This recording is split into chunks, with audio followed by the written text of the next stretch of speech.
সেই বাচ্চা ছেলেটা হয়তো দু চোখ ভরা স্বপ্ন নিয়ে কোহলিকে দেখতে এসেছিল। তার চোখে হয়তো স্বপ্ন ছিল বিরাট হওয়ার। খেলার মাঠে আর না হারায় কারো খোকা দেখো।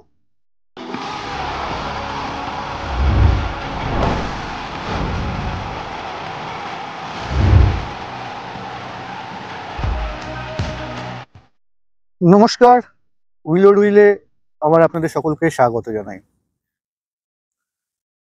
কথা রাখতে পারলাম না আমরা। ৪৫ বছর আগে, প্রায় ৪৫ বছর আগে সত্য বন্দ্যোপাধ্যায়, সুপর্ণকান্তি ঘোষ, মান্না দেরা সম্মিলিতভাবে আমাদের কাছে যে অনুরোধ করেছিলেন, সে অনুরোধ রাখতে পারলাম না আমরা। খেলার মাঠে আর না হারায় কারো খোকা দেখো। কিন্তু হারালো হারালো কারো না কারো, একাধিক খোকা হারালো, আবার ৪৫ বছর বাদেও। হ্যাঁ, মাঠের মধ্যে হয়তো নয়, কিন্তু মাঠের সঙ্গে সম্পৃক্ত একটা ঘটনায়। আপনারা এতক্ষণে সবাই জানেন যে বেঙ্গালুরুতে আরসিবির জয় উদযাপন করতে গিয়ে বেশ কয়েকজন ক্রিকেট প্রেমী সহনাগরিককে আমরা হারিয়েছি।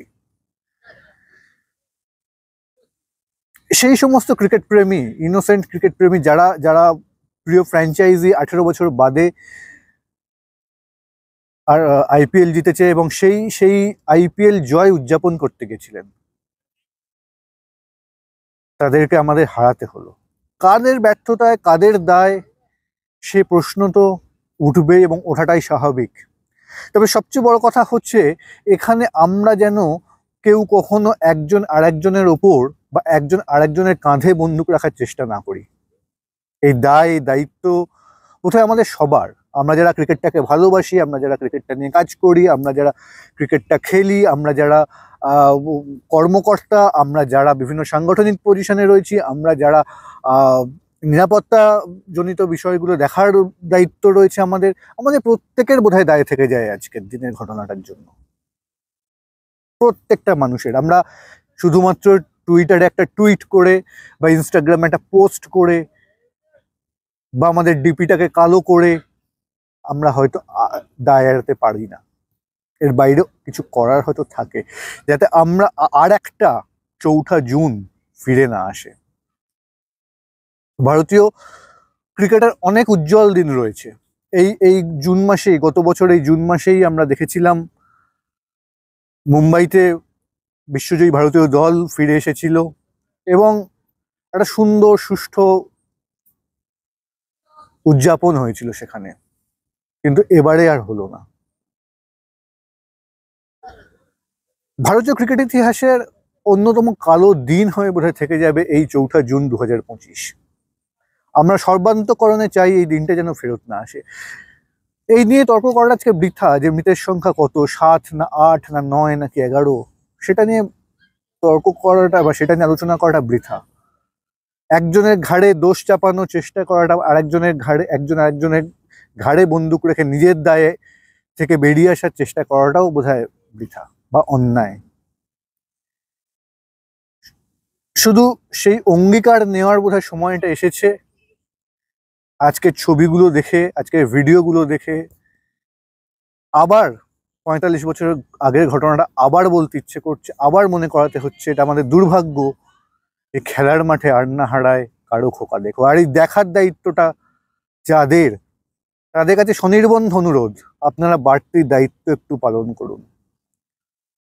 ভারতীয় ক্রিকেটের সবচেয়ে বড় শক্তি এই সমর্থকরা, এই ক্রিকেট প্রেমী মানুষ, এই ক্রিকেট প্রেমী জনতা। ভারতীয় ক্রিকেটের সম্ভবত সবচেয়ে বড় স্টেক হোল্ডার।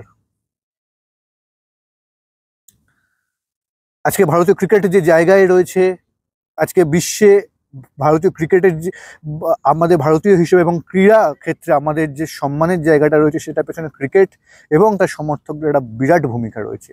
আর সেই সমর্থকদের এইভাবে চলে যাওয়াটা, যারা একটু নিজের স্বপ্নের নায়ককে হয়তো দেখতে গেছিলেন 18 বছর পর আইপিএল চ্যাম্পিয়ন হওয়ার আনন্দে, এই আজকের পর থেকে এই ধরনের প্রতিটা অনুষ্ঠান যারা করবেন, যারা করার কথা ভাববেন, যারা সেখানে যাবেন, প্রত্যেকের সর্বস্তরে যেন এই কথাটা বারবার ভাবা হয়।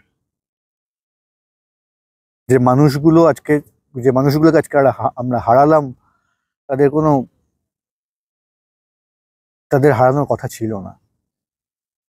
তারা চেয়েছিল হয়তো বিরাট কোহলিকে দেখতে। আপনারা যে বাচ্চা ছেলেটার ছবি দেখেছেন কারুর কোলে বা পুলিশের কোলে, সেই বাচ্চা ছেলেটা হয়তো দু চোখ ভরা স্বপ্ন নিয়ে কোহলিকে দেখতে এসেছিল। তার চোখে হয়তো স্বপ্ন ছিল বিরাট হওয়ার, সে হয়তো দু চোখ ভরে স্বপ্ন দেখতো বিরাট হওয়া হলো না। আর কাউকে যেন এই পরিস্থিতির মধ্যে পড়তে না হয়, এই দায়িত্বটা, এই সচেতনতাটা নিয়ে আসার বোধহয় ভীষণ প্রয়োজন। সমস্ত দলাদলি, সমস্ত দায় এড়ানোর প্রচেষ্টাকে সরিয়ে রেখে।